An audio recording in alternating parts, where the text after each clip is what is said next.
I'm gonna turn that up a little. All right, I want to talk about smells. Okay. I'm really kind of fascinated by scent. I feel like it is such a very powerful sense to us all, but it is not overtly incorporated into our society the way most other scents are. Obviously, we're a very vision-based society, and taste is huge for us because we eat and touch and sound, stuff like that. But there's not a lot of smell stuff going on. And I always find it interesting because smells are so weird. Their ability to like trigger things in the brain are fascinating. And I think I've talked before about, oh, sorry, cats are fighting. Um, I think I've told this many times. I don't know if I told it on the podcast. So there are certain molecules that cause scents that can be found in very disparate things. One of the classic versions is whatever's in Parmesan cheese to make it smell like Parmesan cheese is also what's in vomit, and they smell the same essentially, and it's very context based. And I had a really good example of this one time when I was back when I had a job. I was walking down the hall, and I was like, somebody just came through here with the worst BO I've ever smelled. And there was nobody in the hall. I was like, this is nasty. Like it was really like almost making me queasy. And I was like, who somebody's really messed up. And then I came around the corner and the break room is there. And I realized no, someone was heating up their lunch and it was onions. And as soon as I realized that, suddenly the smell was really tasty. And I was like, oh, that smells good. Like just immediately a switch had flipped. Correct. Yeah. Taste Um, taste works that way a little bit too. that's it. Interesting. Yeah. Well, If I you know eat taste some, and smell are very intricately yeah, I've connected. experienced many people who they'll eat something and, oh, what is this? This is terrible. And then you tell them what it is, and they go, oh, I actually like that. It was their Right? expectation. It was their expectation that was, as soon as they Um, know, it's completely different. the one that's thrown me in that frame before is I grab somebody else's drink and I take a drink. And I've had times where I thought it was something I liked and it was something I didn't like. But other times I thought it was something I liked and it was a different something I did like, but I like spit it out immediately because it's not what I was expecting. Not what you were But expecting, right? I've discovered a new one. Hmm. And that, how do I explain this best? There's bad smells that we find bad, and then there's smells that we find good. And I have found that in certain like percentages, if you combine the two, it's worse than just a bad smell. Hmm. And I'll give you a very good example of this, and this is why I brought it up. So my trash can outside does not smell good, which makes sense. It has used kitty litter in it every single week, and it's in bags, but you know it still smells or whatever.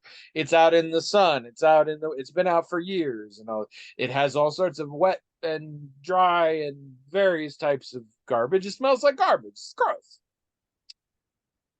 Stump to the degree that nowadays when I put trash in, I'm often like, because it's not good. But I've recently discovered that I don't know why, but it has taken on a slight change, and it kind of smells like fresh garlic bread,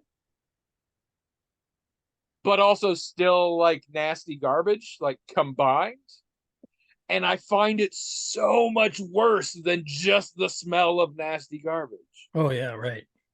Like, I think because just some part of my brain and my body is like, oh, that's food. And the rest of me is like, what the fuck is wrong with you? It's not food. That's gross. Well, what all these things indicate is that, what people, scientists have known for a while now, is that we don't react to a sensation really. We interpret it and react to the interpretation.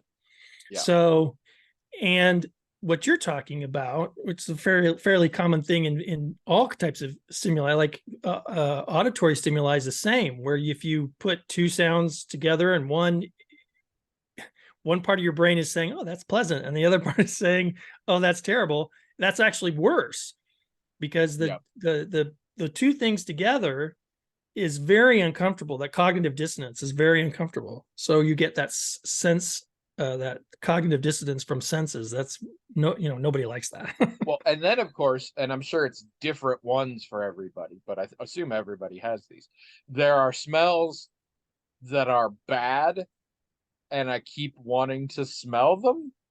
Mm. Sometimes you're like, that smells really weird. Smell this. That's gross. But like it's not like retch inducing, but it's not pleasant. But it's I think like fascinatingly I bad. think Saturday Night Live made fun of that once with, "Hey, smell this. Oh yeah, that's terrible. Here, you smell it." I mean, Right? it's All right. there's a weird kind of, sometimes And I've that's definitely had that experience on the regular, actually. when it comes to, you're talking about body odor, when it comes to pheromones that we release, a lot of times they have impacts on us without us knowing it. There was some research done on, this was some time ago. It was, someone was doing research on violence at football, soccer games, but in Europe, football games, violence breaking out football games. And some researchers were pretty sure that they traced some of the origin of this to the fact that some people, men mostly, when they had to go to the bathroom, they would just urinate in a corner with whatever. And That's that what I do at home. and that the pheromones from this were agitating other men in the crowd, and this would sometimes cause fighting. Whereas Now, this women, is interesting because by coincidence, I just yesterday saw a video that said there's actually no real strong evidence for the existence of pheromones in humans. And most people just reference a specific 1991 study that really, wasn't dead on. But well, to be this fair, this this study was from wasn't a 91. comedy video that I would trust slightly less than Wikipedia. So No, this study wasn't in 91, and then it was later than that. And they had certain smells that they would, like, substances that were the exact same thing in vials, but a man could smell it and a woman couldn't, or vice versa. And it definitely caused, even in the people who said I can't smell anything, there were visible nonverbal reactions that you could observe. So that's interesting. I've never heard any contradictory evidence for pheromones in human beings, but that's interesting. I'll have to look that up. I will say on a personal level, and I've witnessed another, but I mean I've experienced this firsthand. Um, People I'm around close proximity to, they develop a scent that I would recognize without anything else. But I also can get tripped up by it. I used to have a thing, and I never identified what it was, but whatever it is, I don't encounter it nearly as much anymore. But I used to have a situation where I would walk into certain places and be like, this smells like my grandparents' house. Mm. And it wasn't just like other old people or whatever, but I'd be like, this smells like my grandparents. Well, I've known many people who say it's important to them how a person smells. And I don't just mean they have to smell clean. I mean, they like their natural smell that they might have, not like right after they've showered or something, but just the smell of their body that's unique probably from other people's smell. That's important to some people, that whatever. So, I mean, I suppose you could get into a discussion about, well, what do we mean by pheromones, right? Yeah. For example, pheromones work in animals in very specific ways that I don't think anyone's ever said they work in humans that same way. But some might argue that, well, if they're not working the same way they work in animals, then they're not technically pheromones, they're just smells. And everyone, I think, acknowledges that just like certain songs will bring memories and certain sights will bring memories, certain smells certainly do too. Everyone will acknowledge that. That's not so much a pheromone thing, right? So, yeah, I mean, maybe it's a semantic thing. I don't know. this is interesting because this one wasn't yesterday, but a few days ago, I watched a video that claims there is no hard evidence for the existence of songs. So, What? Meaning what most exactly? people who refer songs are referring to the same study done in the 60s. I think it was called Beatlemania. I'm not Okay, sure, okay, okay, but okay. um You know what my dad used to say whenever he would walk into a room like where the rest of us already were? Hello, everyone. Mm. Welcome to the Magical Talking Hat podcast, the only podcast in the world that has no idea what you did last summer, which sounds good, but think about it. Every other podcast in the world has at least some idea of what you did last summer, and some of them straight up know. No, But we completely no. no idea. So welcome, I don't care. blank slate.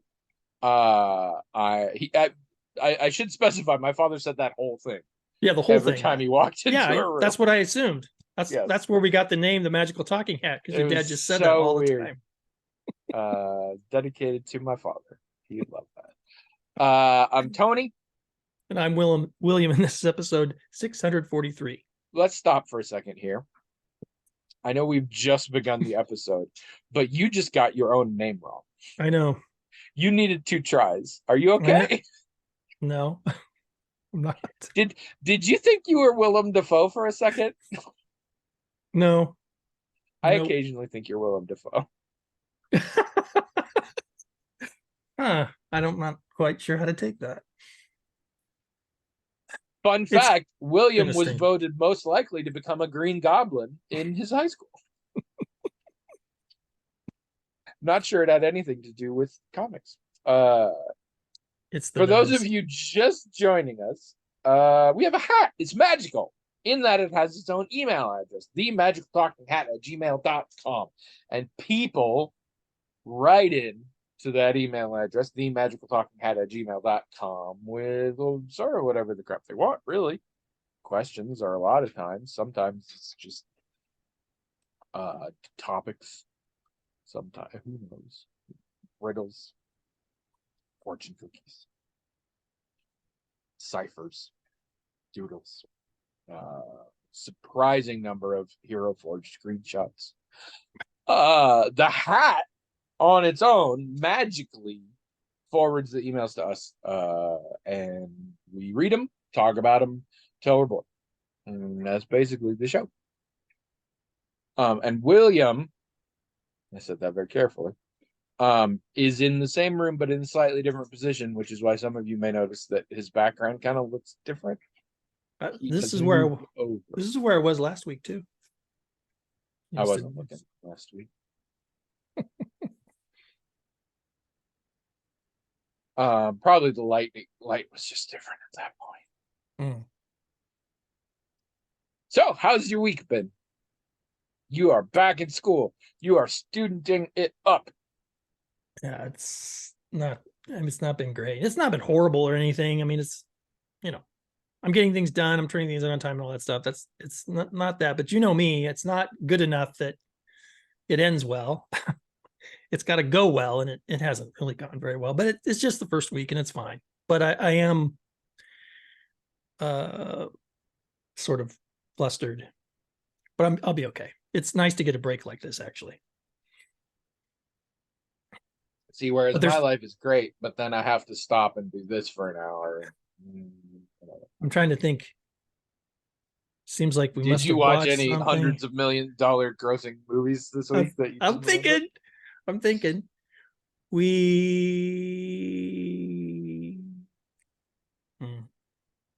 So we were watching that Crowded Room. What? The Crowded Room. I think I mentioned, or maybe I called it the wrong thing before too. I might have called it like Crowded House or something, which is a band. It is a band. Crowded Room. Yeah, it's the Crowded Room. It's got Tom Holland in it, and you're not familiar with that? None of this sounds familiar. I don't listen to podcasts, so. Well, I think I did. I know I mentioned it, but I might have called it the wrong thing. Anyhow, that show's actually not very good. Maybe other people will like it, but part of it is it's one of those shows where you're not supposed to know certain things until you're supposed to know them. And we call that J.J. Abramsing. And these are all things that I knew just based on the previews. Like, My wife and I watched the previews, and I said, "This is what this show's about." That is really And getting bad these days. We started something and I was just like, well, I know how this next part is going to go because the trailer had a scene with these two characters. So I know that, like, but luckily it was very early on. I was like, thank goodness. Now I don't know what's going to happen. and also in the beginning credits, there's something that gives it away. You have to have slightly specialized knowledge to know that, and it happens to be specialized knowledge that I have. So maybe some people won't know, but I knew, and so it deals a lot with deep lore from Curse of Oak Islands. but while we were watching the opening credits, I said, "Look at that! That proves that already proves that I'm right." And I explained to Abby what it was. And like, so, why do you have to be like this for every goddamn show? So then I thought, okay, maybe they aren't. Sometimes shows have things like that are like kind of dramatic or whatever, but they understand that a lot of people are going to know, so they make it with that in mind so that it's still interesting. But this is definitely made where everything is set up for you not to know. Like, the show won't work for a person that knows what it's about. It just won't. So it made me wonder why in their preview.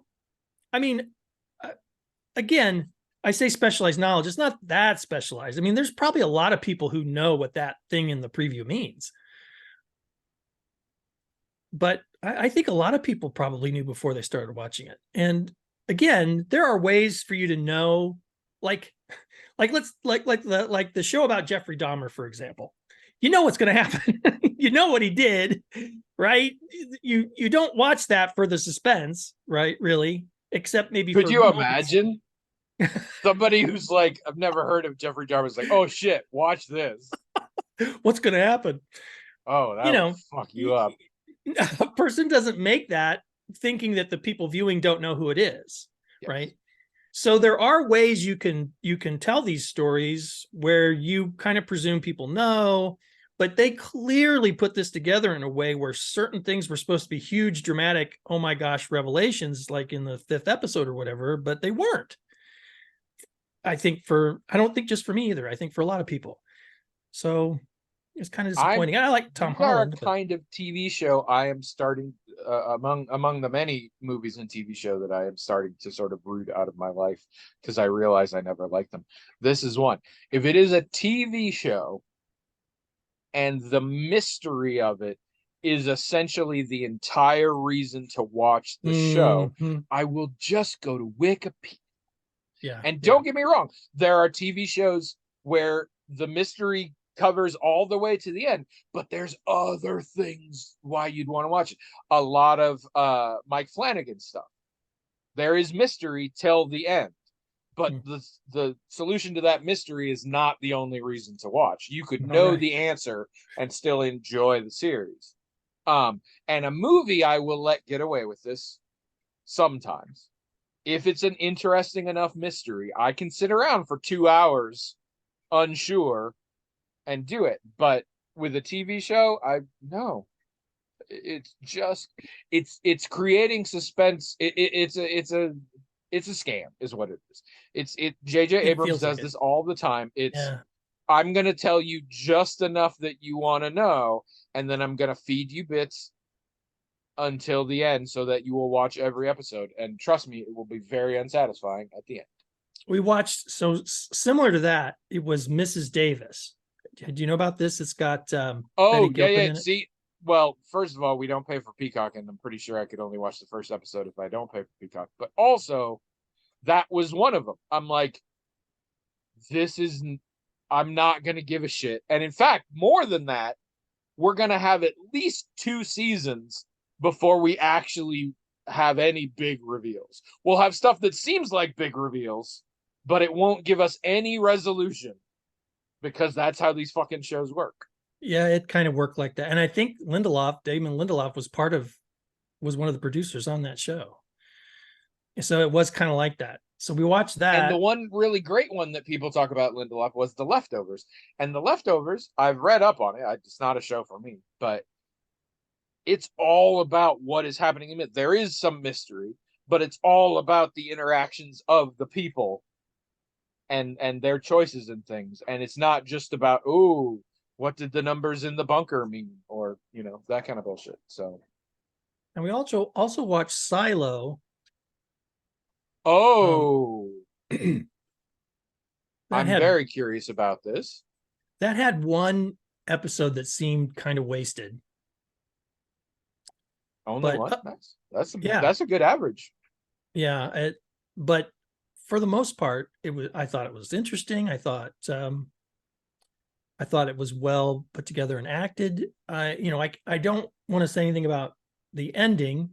I'll just say that it wasn't entirely satisfying, but I think it's worth watching. And I like what's her first name? Isn't her last name Ferguson? Sarah Ferguson. Huh? Sarah Ferguson, which is not to be confused with the former Duchess of York. But yes, well, Sarah anyway, Ferguson is her name. I mean that. No, I just saw the trailer for this the other day because Trish and I have been talking about it. It is so on the border of looking like a show I absolutely love and a show I absolutely hate. And so Trish was like, I don't know if you're going to watch this. You should see the trailer and decide, because I'm going to watch this. And I decided I'm not going to. So, I mean, Trish still is. I don't think it's like essential watching or anything. And you know how sometimes when a person who's in something is also like executive producing it, and you kind of notice that the quality of their work is not as high as usual. Like, yep. You just get the feeling that they're not really good at doing both of these things, or it's like this is a passion project for them. They read this book and they really liked it, and creatively they should have cast somebody else in this role. Just in general, it's not that they are a bad actor or anything, or they can't handle both jobs. It's just they cast themselves in this because they love the material, not because they were the best person for the role. And you can kind of tell. And this is a common feature, and there are exceptions. There are people who can direct and star and be okay. But oh yeah, sure. Like a great one I hold up is Kenneth Branagh. Kenneth Branagh is an incredible actor. Kenneth Branagh is a very good director. Kenneth Branagh directing a movie and starring in it generally has everybody doing a very good job and him somehow sucking. And I finally, over the years, I finally put it together. I'm like, yeah, when he's directing a thing he's starring in, when he directs, great. When he acts, great. Both at the same time, no. But again, there's two things that could be. One could be they just can't handle the job of doing both things. But another thing could be that they shouldn't have been cast in that role, and the only reason they are is because they had a blind spot. They wanted to be. They had a blind spot for putting themselves in that place. It could be, maybe it's a little both. I don't know. But so we saw, but yeah, we thought that was okay. We watched the whole thing on that, and we've been trying to watch Secret Invasion too. Oh, mostly just because, Abby really likes Amelia Clark, and she's in it. But she's not in it a lot. And the role she has isn't that interesting so far. So I don't know if we'll keep watching it, because there's nothing really interesting about it, I don't think. I also like Amelia Clark, but yeah, not everything she does. And it's not her fault. She's just in some roles that I don't enjoy.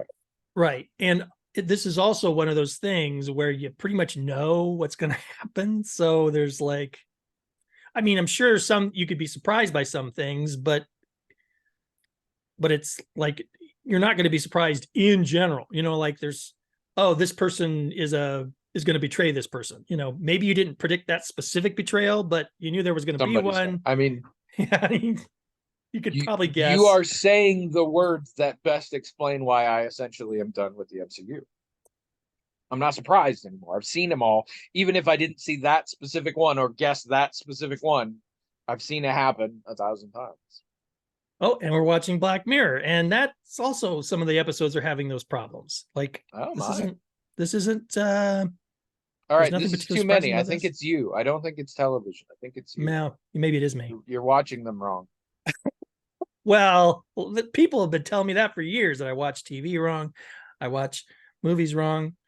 That I want to ask you about something real quick here, because I was thinking about this in relation to what we're talking about.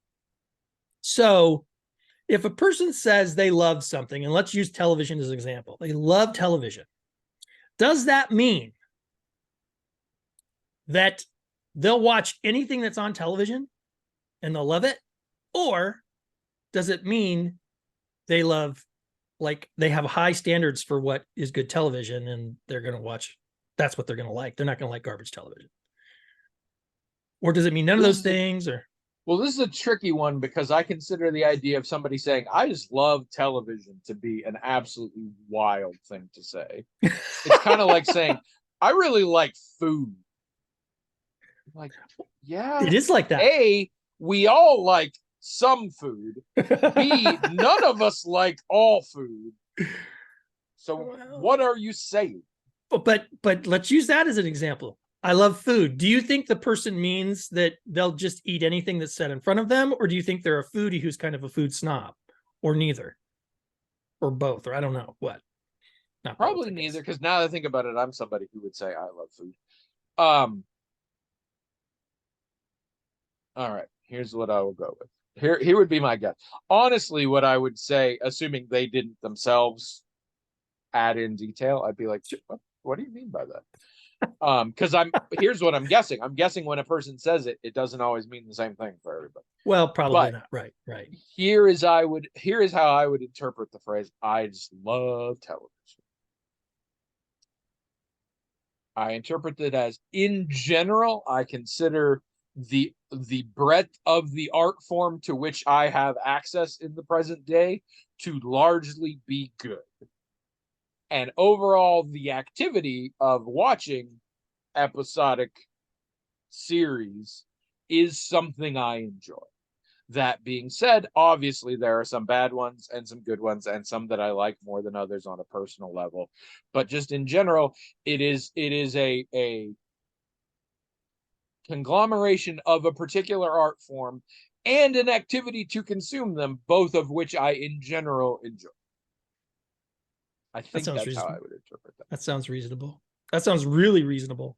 But I mean, I've known people who say, I love a thing, and when I observe, like, let's say I don't ask what they mean by that, but I observe their behavior, and it seems like, like, well, for example, someone says, I love bacon. And they mean that they're not even particularly picky about the bacon or what it's on or how it's made. And they've got a lot of things in their life that have bacon on them. That's what they mean. But I also have heard people say, I love bacon. And those people are really particular about it. It's like, it's got to be a particular kind. And I can see how that person thinks love of bacon should motivate you to have high standards for it. But the other person thinks their love of bacon should make them, like, they don't even care. It's bacon and they love it. So, well, and this gets gourmet versus gourmand. One could argue both a gourmet and a gourmand love food, but in very different ways. I've actually encountered this recently with video game critics or reviewers. And one talked at great length about how, like, people, because he's really, I mean, first of all, for entertainment purposes, he's very snarky, but also he has pretty high standards. And apparently people are all like, oh, he just hates video games. I don't know why he does this. And he's like, no, I love it. Actually, here's the example he put forth, and it works perfectly. It's the food critic from Ratatouille has this exact thing. He has a speech about how he doesn't hate food. He loves food. And he considers food so special that if you don't bother to make it to the quality it should be, you're essentially ruining it. And that's awful. That's a terrible thing to do to food. Okay. And so you can have both, I suppose. I find that really interesting. I have found that phrases like that most of the time from people tend to be phrases that they haven't thought through very carefully. Yeah, I mean, that's what they mean, is that, hey, I love food. I love television. Yeah, I agree. Huh. That's interesting. Well, how was your week? I don't know. Let's find out.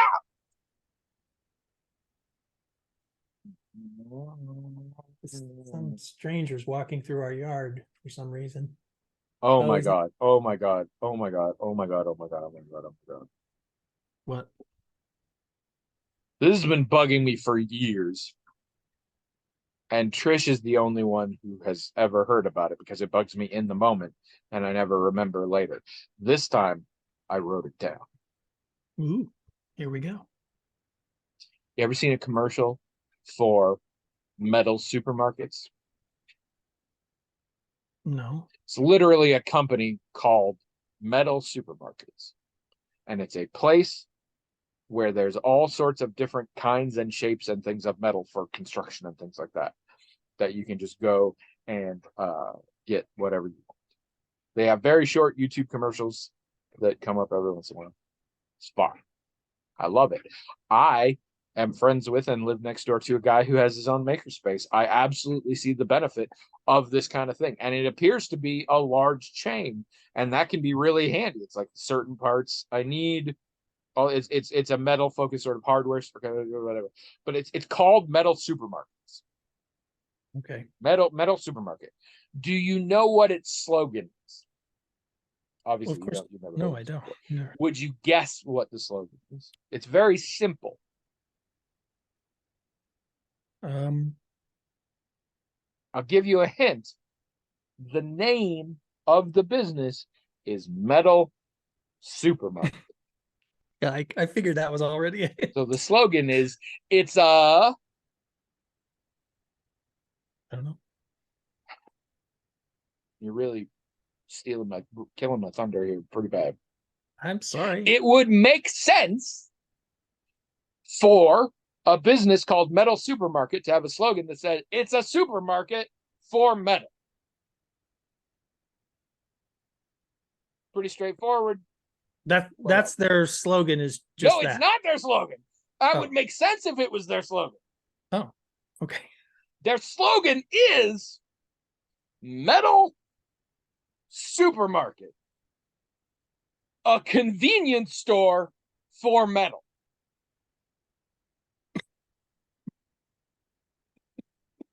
Get absolutely fucked, Metal Supermarket. What are you doing? What are you doing? What? Welcome to Joe's Bowling Alley, a movie theater owned by Joe. I mean, it's so like I I feel attacked. I feel Metal Supermarket is attacking me and all of the audience. You cannot miss that when you're building your concept. You're like, what? You've settled on Metal Supermarket. Now you're coming up with a slogan.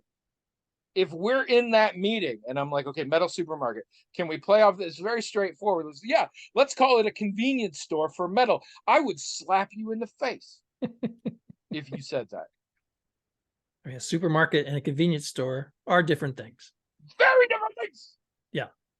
But also pretty different in the same category.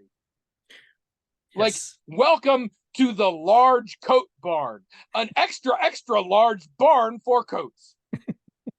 Why didn't you call it that? Metal convenience store is not a bad name. No, not a bad name. Nothing wrong with the name or the slogan. Except, welcome to Chocolate Lovers Paradise, your place to get all things grapefruit flavored. What are you doing? Convenience store. For metal. You know, supermarket. Anyway, okay, we're going to move on.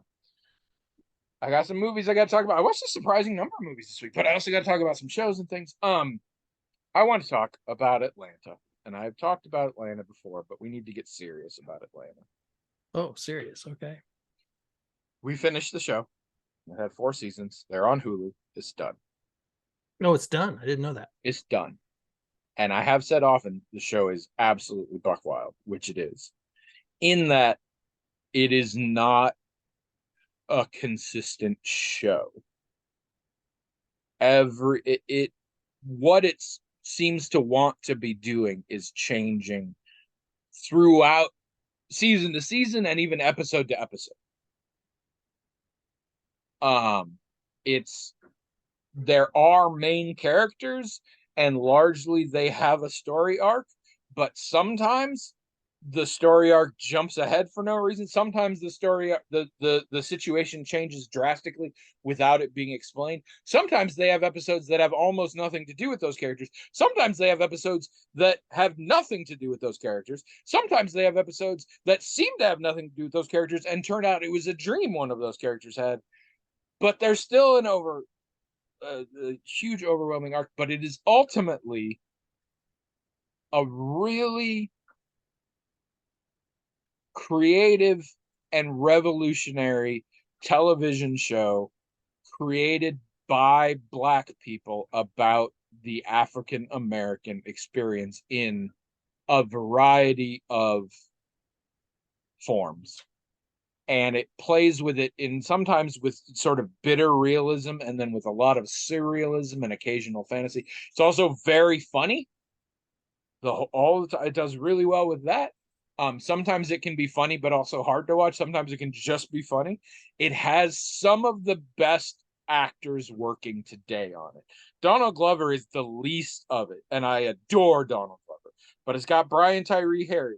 It's got Lakeith Stanfield. It's got Zazie Beetz, and they are all main characters. And when this started, they were lesser known, and now they have all blown up huge, but they still were doing the show. It's amazing. We had times where we dragged our feet because it was tough to watch. Sometimes, other times was not a problem. I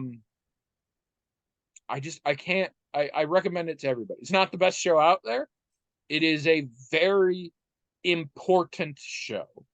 I think people who love television, and who want a different kind of TV show and a different perspective should absolutely watch this show. I highly, highly, highly recommend. And it does end. I mean, there wasn't a whole lot to wrap up, but they knew they were ending when they ended it. So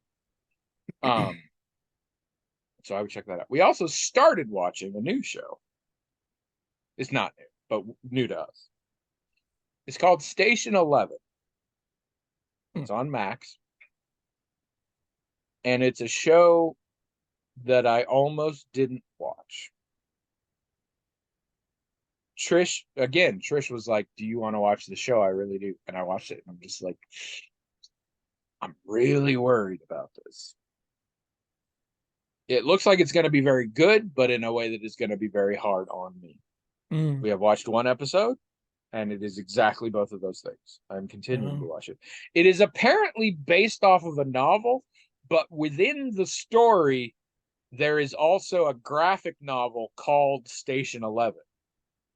And the original source material that's based off is called, so it's very meta in that sense. But it essentially is, what if COVID destroyed the world? It's not that, but it is essentially there's a flu that wipes out most of society, and it's about individuals, and it's very much about individual people doing stuff. And it's the trailer, and I think the reason we're interested, it seems to be acting like it's going to be very uplifting. And I think it is going to be, but it's also post-apocalyptic, essentially. And I always have trouble with that. So I don't know. It's tense, but it's pretty good so far. But we'll see. We'll see. Anyway, that's the TV shows out of it. Let's talk about some movies, because I saw some movies. Okay. So, I watched a bunch of movies. All right, I watched 3 movies I got to talk about here. I'm trying to put them in the right order. Okay, this is easy. Last night, so Trish looked online and found out that a bunch of movies that are or were recently in the theater that we wanted to see but we're too lazy to fucking go to the theater are now showing up to rent or purchase online for relatively cheap. Like they always start off and they're like, pay $20. And we're like, no, thank you.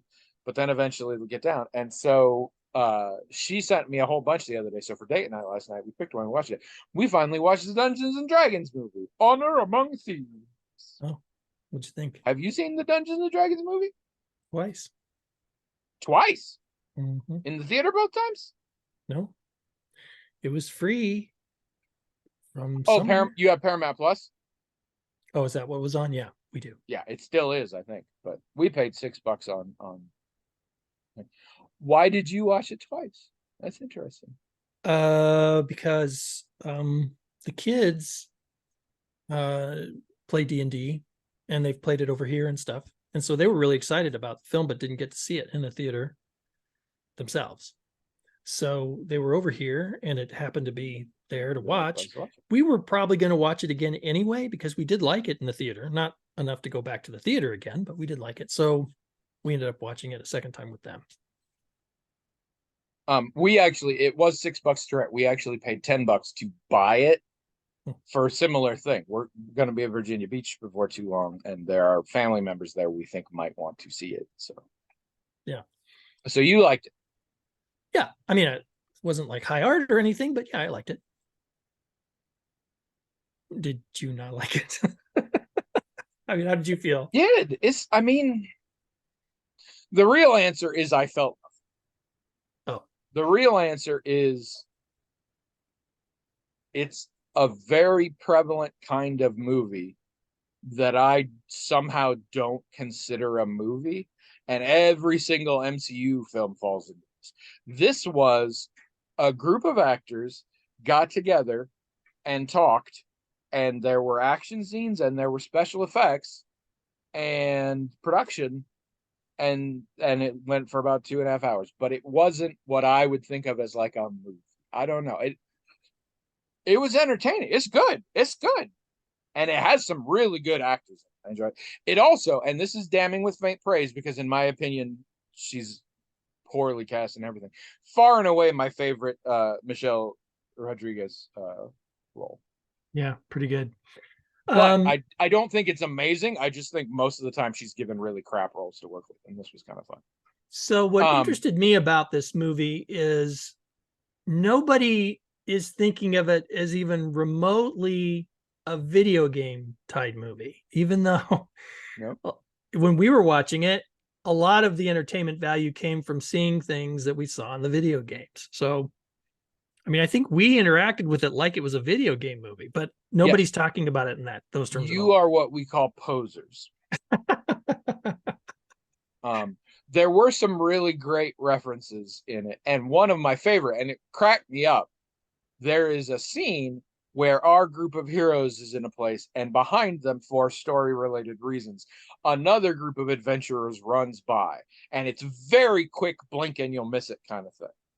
But I caught it, and I paused it, and I backed it up, and I watched it again. And Trisha's like, "What are you doing?" I am like, that right there, those people, those actual real-life people you're looking at in the background, are the cast from the D&D Saturday morning cartoon. Oh, really? I missed that. Well, which is funny because you missed it because you probably didn't watch it as much as I did. They're in there for a split second. Then the scene progresses and there's a different spot. Again, they have no lines. They're background, but you can see them much more clearly after that. But I spotted amazingly, and I love that. It's very funny. The effects were very good. Again, tremendous actors from people that I already know, people that I now know and I'm interested in. A lot of people that I thought I knew, and I looked them up, and I'm like, no, I don't know this person. Hugh Grant must have had a great time. At first, some of the story aspects and continuity issues, whatever, bothered me, and then I was like, wait a second, this is what I do with Canadian genre television. I'll do this here. Pretend this is actually the plot of a D&D game, right? And suddenly it works, because when you're playing in a role-playing game, most of those stories are really awesome in the moment, but like if you weren't there, it doesn't always hold together. And it was that kind. And there's a bunch of things that I'm like, well, that was clearly done as a joke, and if that had actually happened, that's not how it would have gone down, and things like that. And this is full of those. But even then, it was weird shit because, like, if this was a D&D game, Chris Pine's kind of a toxic player, and I don't think I want him in my group. That being said, Chris Pine himself is marvelous. And I found out afterwards, because I saw a video that purported to give bloopers from the movie, which it did, but it also spent a lot of time just YouTubing. It was a really long video for very little of that. But came up in that, apparently, to get them in the headspace, the cast and major portions of the crew played tabletop D&D on set. Mm-hmm. And apparently, Chris Pine, who had never experienced it before, liked it so much that now he plays it with his family at home. Mm-hmm. Yeah, I heard So that's that. kind of cool. Also, if this were actual game, Michelle Rodriguez is really good at rolling dice. Well, we were debating really this good. because it was sort of advertised and assumed that she's a barbarian. Mm. But there are certain things that I'm like, this isn't barbarian like, and also other things that are very indicative of barbarians that didn't happen. And Trisha's like, maybe she's a fighter. I'm like, I don't think she is. But this came up a few times. It is really fun to try and put the D&D rules on the movie. It doesn't always work, but it works better than it probably should. I have had moments where I'm like, oh yeah, I know that spell. Yeah, that's the thing you got to watch out for on that spell. Stuff like that. So that was fun. But also bits that I was very confused about. At a certain point, we had to stop it, and Trish needed me to go through the difference between wizards and warlocks and sorcerers, even though she's played a ton of D&D. But she got really caught and confused by that. So, I didn't mean to talk this much about it. It was fine. It was good. If you think that kind of movie is something you would enjoy, it is a very good version of that kind of movie. I am really starting to get enervated to that kind of movie. I'm fine to watch it, but like it's not going to stick with me. It's not, if I hadn't watched it, my life would largely be the same. I would like them to make more and maybe better. I think they are going to. I think it has done well. And it is a billion times better than the 2000. Yeah. I cannot speak to the direct-to-TV sequels of the 2001. Apparently, those are significantly better than the 2001. But I have not actually. But I mean, not great, just way better than that. That thing was a steaming pile of shit. Yeah. So that's that. You know what my favorite thing about Mandalorian season 3 was? I forget the name. They have a name, but it's the thing Babu Frick from Rise of Skywalker. The only good thing about all of his people are that I would watch hours of just them saying "bad baby, no squeezy," things like that. All over the place. Probably for some deeply unconscious racist underpinnings that I'm not aware of, but whatever. Anyway. All right. 2 other movies. One. So, as you know, I watch a lot of Try Guys. Except not as much lately. Kind of weaning off of them a little bit. There are several recent videos that I'm like, yeah, I'll watch it at some point, but I haven't really. But then one popped up that was Eugene Lee Yang and Chloe Grace Moritz ranking pink colored things. And it was like 15 minutes. And we're like, Eugene's like our favorite Try Guy. And we like Chloe Grace Moritz. And pink things gross. So we watched it. And it's a tie-in because the 2 of them were in a movie recently. An animated movie called Nimona. Oh, yeah, we have. I mean, heard of that, but we haven't watched it. Is on Netflix. Yeah. It is, I have since found out, apparently, I think based on a graphic novel, but I do not know for sure. So we were like, we should watch that. And so we watched that. It's good. Is it?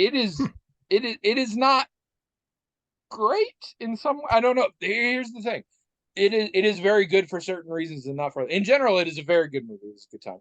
It is, I also think somehow Pat Robertson was keeping this movie from getting released, and now he's dead, and so it came out because it is the most subversive animated children's film I have seen in a long time.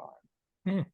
It is very queer positive, and it has messaging that is much more progressive, in my opinion, than a lot of traditional just believe in yourself kind of children's movies. Um, it actually cracked me up. We had one of those moments of like, because I love you. And I found it really weird because I'm like, in the very first scene, I just assumed they were a couple from the way they acted with each other.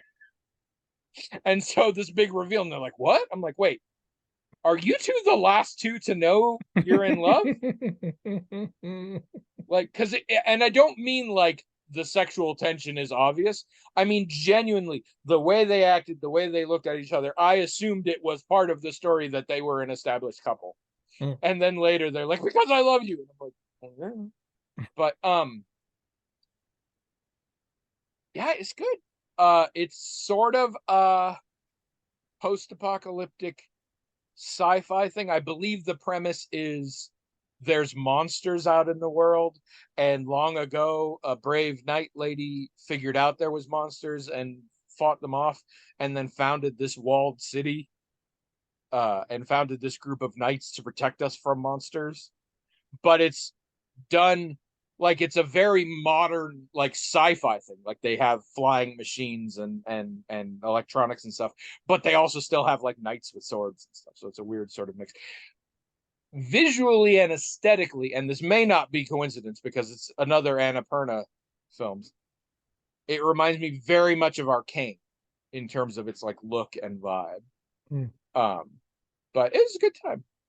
I would recommend it. It's not mind blowing, and it screams these are people who haven't made a lot of feature length films before, but it does a really good job, and politically and messaging wise, I love it. I'm very happy for it, and it's Okay. fun and it's amusing and entertaining, so it's good. It's just on Netflix, so if you got a Netflix subscription, check it out. And then the last one. This is a movie that I never saw, and it was always in the back of my mind that I needed to see. And Trish was like, "You haven't seen this? We should watch this." So we watched it. This is the, I believe, 1985 film White Nights, spelled without a K, like nighttime, but it's white. It is the entire decade of the 80s put into a movie. Hmm.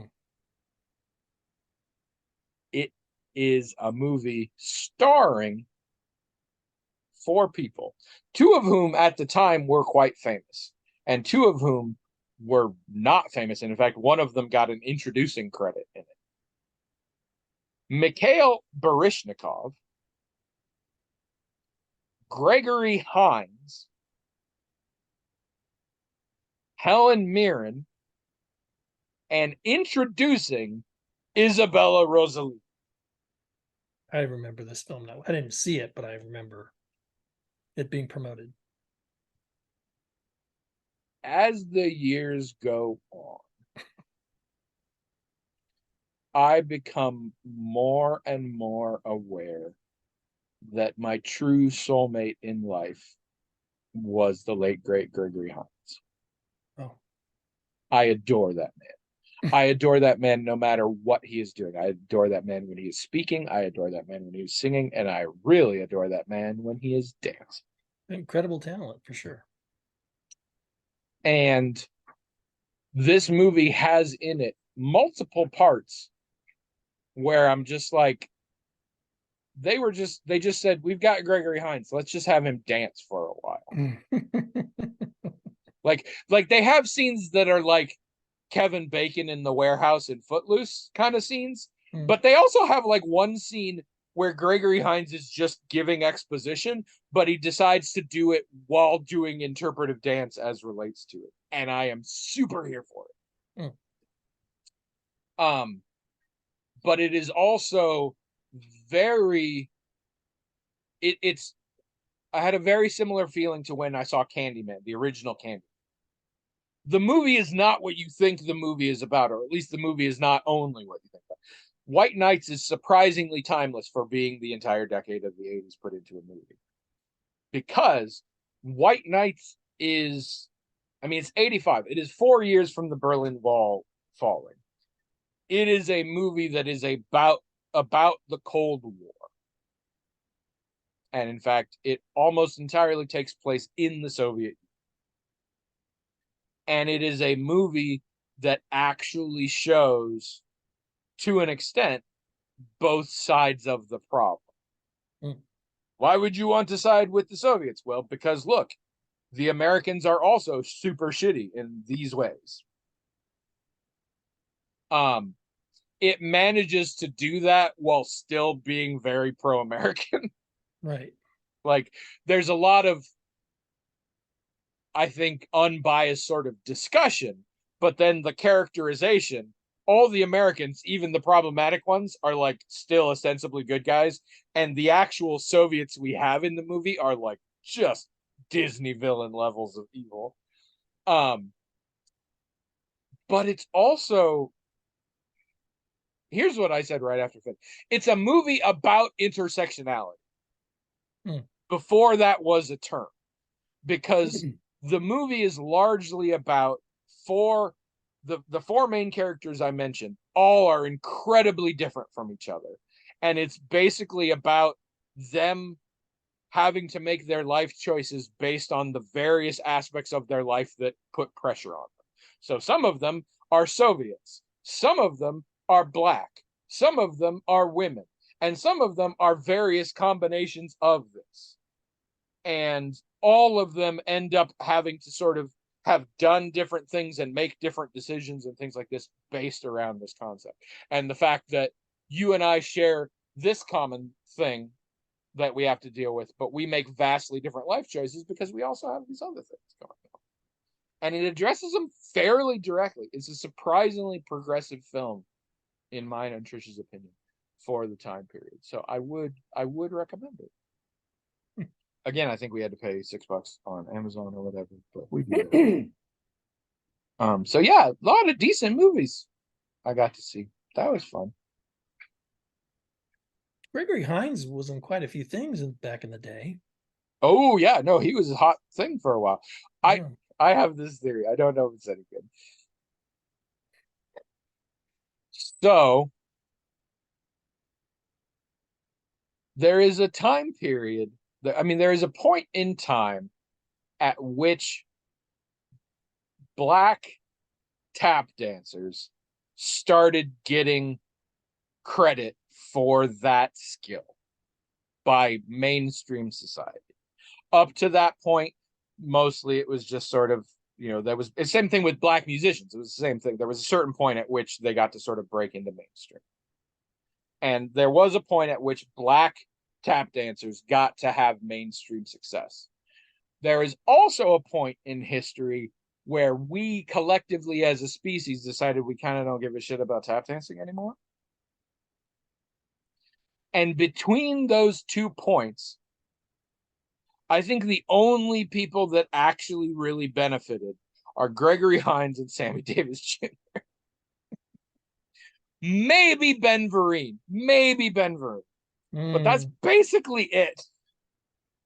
And it's a shame because they were amazing. Gregory Hines is amazing. I even loved him in freaking Will and Grace. Like, he's a great actor, he's a great comedian. But he's an unbelievable dancer. And don't get me wrong, was real awesome watching Mikhail Baryshnikov dance. I do not want to fault him on that. That was amazing. Also, okay, so the premise of the movie is that Mikhail Baryshnikov plays a guy a ballet dancer who defected. So in other words, he plays Mikhail Baryshnikov. And he's on a flight going from New York to, I forget, somewhere. And something happens and they have to make an emergency landing and they have to make it in Russia. So he's fucked. And how do you do that? How do you make that movie if you're him? I would assume I would just be going home every night after shooting having just like the worst nightmares because Mm. they're like, here, let's do a thing where you basically play yourself and let's put you in a situation that is almost literally your worst possible nightmare. Let's make that movie. So Mikhail Baryshnikov is not the most amazing actor, and he does fine. He kind of, for all that he's arguably the main character, he doesn't look as good compared to some of these other actors, but he does fine. But it's amazing he could do that well. I'm like, I couldn't do that. If I was Mikhail Baryshnikov and you came to me with that movie, I'd be like, no, I'll fucking kill myself.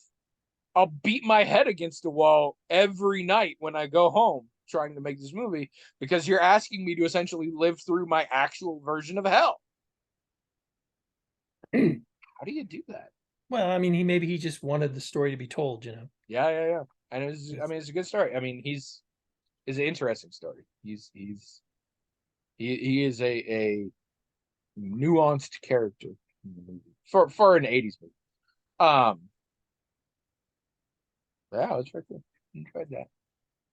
I think we've been watching Dungeons and Drag Queens, which I talked about Oh yeah. on the podcast. We're still enjoying that. It's just a whole different vibe, and it's really neat. The combination of it being a good actual play D&D and it having people who haven't played D&D before and those people also being drag queens is just like so many layers that makes it such a unique experience. It does crack me up though. One of the drag queens, her actual drag name is Alaska Thunderfuck. She's kind of famous. I had not no, I think I heard the name sometime, but I never watched Drag Race or anything, so I don't know a lot of these people. That's where a lot of them get fame. So recently I was watching one of those long story shorts by Jordan Breeding. I'm just rewatching a bunch of them. He had the Transformers one. That was fun. Those movies are bad. They're all bad. But I recently rewatched the Sharknado ones. Oh. And in the last Sharknado, which involves a lot of time travel, there's a section where they're essentially in Camelot and they have to go up against this evil sorceress who's clearly a drag queen. And Jordan talks a great deal about how this character is probably the best character in the series and one of the few who actually says like lines that are intentionally funny, that are actually funny. And something about it, even though the look was different, I decided to look it up. Fucking Alaska Thunderfuck. Just did a great job. It's just funny to hear you say, "Oh, the last Sharknado involves a lot of time travel." You just keep going. It's like, what? Do you know why I kept going? Because that is 100% one of the least batshit things about the Sharknado. I know. So much, even within that moment. Guess what? Merlin appears in that one. Oh. Played by Neil deGrasse Tyson. What? No, they did not. They did. I saw the clip. They did it. Which is weird because by and large, I mean, the movies are just loaded with cameos, and a lot of them are famous conservative cameos, like Michelle Bachmann's in them, Ann Coulter's in them, weird shit like that. But then you have people like Neil deGrasse Tyson, Judd Hirsch is a major part in one of them. Just weird. Frankie Muniz is in a couple of them, I think. It's insane.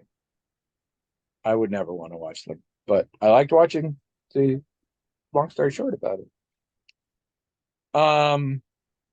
Somebody wrote us an email, but we only got one. We have two. What? Yeah. What happened? So don't read them. I won't. We've got Stu and we've got Jazz. Yep. Oh, Jazz snuck one in. All right. Well, I appreciate both of you.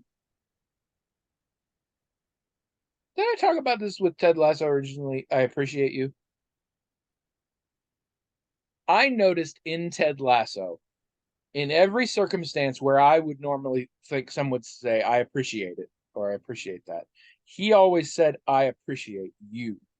Yeah, he did say that. What I have noticed since then, a lot of people do that. And either it's a new thing or I just never noticed. Hmm. But to that end, I'm not making a serious effort because I don't make a serious effort for anything, but I'm kind of trying to switch to it because I think it's nicer and I think it's more That is nice. to the point. I think it is a more germane thing to say. It's not, I don't, nobody really gives a shit that you helped me with my grocery bags. I mean, it was nice, but whatever. But I appreciate that you thought to do it. The actual act of carrying them is not that tough. I could have come back to the car, but I appreciate that you were like, hey, let me help you with this. So I appreciate you and your giving nature much more than the act of carrying 3 bags of groceries. That's how I interpret it. So I'm going to try and use it in the future. Anyway, we are over time because we have a lot of TV and movies to get through. But I also really want to ration question or emails because we're getting long. But I appreciate both of you for writing it. Also, Beth Westlake has been putting some comments on some older ones, so I think she's trying to catch up. So, Beth, when you get to this point, hi, how's it going? We miss you. We miss you up here in the present. She asked me a question I didn't know the answer to, so I still don't know what to say. So also, I'm confused by that one because that one had to be approved by me, even though most of her comments don't. Because she put not Beth in on the thing. Yeah, but I thought that was the username she used normally. No, she uses Beth normally, but she uses not Beth. I don't know why. I don't pay attention to people that aren't. I don't know what's going on. Everybody goes to sleep when I close my eyes. But yeah, but I do appreciate y'all writing it. And Beth, yeah, we miss you. Come back up to the present, where we're all hanging out. It's fun here. It's not fun. It's terrible here, but we feel better as a community. Right.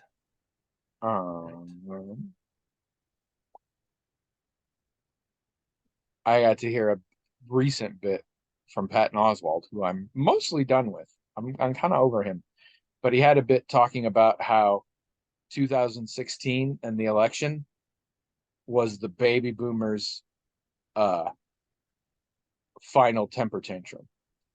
And apparently every generation does this when they get old enough that like things aren't working as well for them and they're aware that they're going to die. So then they just freak out and do this. And the greatest generation did it by electing Reagan, the actor.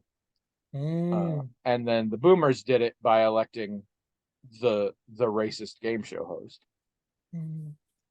And his theory is that Gen X is it's either going to be Eddie Vedder or Janine Garofalo. When we get old enough that we want to throw one last fuck everything, it's going to be one of those. And then he went on at length about Janine, which was great because they came up together in comedy, and he's like, I love her to death. She would tell you she'd be a terrible president. And then he realized that's the very Gen X thing. She's gonna be like, no, I'm not doing it. And everybody's like, yeah, that's what we need. And they'll elect her. And then she'll win, but she'll never like go to her inauguration or the White House. That would be for Gen Xers, that would be the perfect person to the person who wouldn't even show up to do it. Perfect. Exactly. The news would be like, we're on day 314 of the president not having arrived. We go now to this Brooklyn coffee house. She's like, I told you guys I wasn't going to do it. Yeah, still not doing it. That would be very Gen X if that happened for sure. So, in my opinion. I don't know why I'm killing time. I got shit to do. Thank you for watching and listening. Tell us your thoughts on this. Have you been watching any of these shows? What are your views on these shows? Don't spoil things, please. But give us your take on these shows. I think I get to pick a new show now also. Trish picked Atlanta, and it's over, so now she picked Station 11. I picked something that we just finished. I've already forgotten. I must have talked about it. Anyway, so now I get to pick a new one. I think I'm going to pick The Peripheral on Amazon. I am mildly nervous. Is it? Okay. Because it's one of those things. When we were picking a movie last night, one of them was Renfield. And she's like, I thought you were really excited about Renfield. And I was like, everybody was super psyched when that movie was coming. And then it came out and nobody said a goddamn word. And I don't think that's a good sign. Oh, yeah, we saw that. And? Yeah, it's not good. Yeah, see, this is my fear. And it's the same thing with the peripheral. Everybody's really excited for the peripheral, and then it came out, and I haven't heard anything since. I mean, I So, think it's okay. I thought it was. all right, all right. I mean, I'd be curious to know what you think of it. I also So would be curious to know what I think of it. I thought it was. I thought it was okay. All right. But yeah, tell us your shows you got going on. Are any of you watching The Detectorists, or have you watched The Detectorists? If you have watched The Detectorists, please talk to me about The Detectorists. I have not seen The Detectorists yet, but I hope to at some point. Mm, I just I like can saying see. the word detectorist because it's ridiculous. But it makes sense. I assumed it was a thing of like detecting, and it was just like the joke was that it's a weird name. No, it refers to somebody who engages in the hobby of using a metal detector. Correct. Correct. Oh, of course you fucking know this. What am I saying? A famous geocachier as yourself. Well, I That's mean, what they're called, right? Geocachiers? that's what we're calling them right now. Sure. Geocachiers? I mean, I did metal detecting and stuff when I was a kid a little bit, and metal detecting is a big part of Oak Island, buddy. Man. Of course it is. Because it's not a paper money pit. That would be insane. It's an island, people. Paper money pit. 2 months later, you got nothing. No. If you're lucky, if the tide is in your favor, you got 2 months to find it. Then it's Yep. just so much lint. Metal detector folks, man, they find stuff in Europe. They're always finding hordes of stuff. It's kind of You know amazing. where they'd have a really good time finding just everything all the time? I don't know. Metal supermarkets. You know why? Because this convenience store for metal. I would kill you.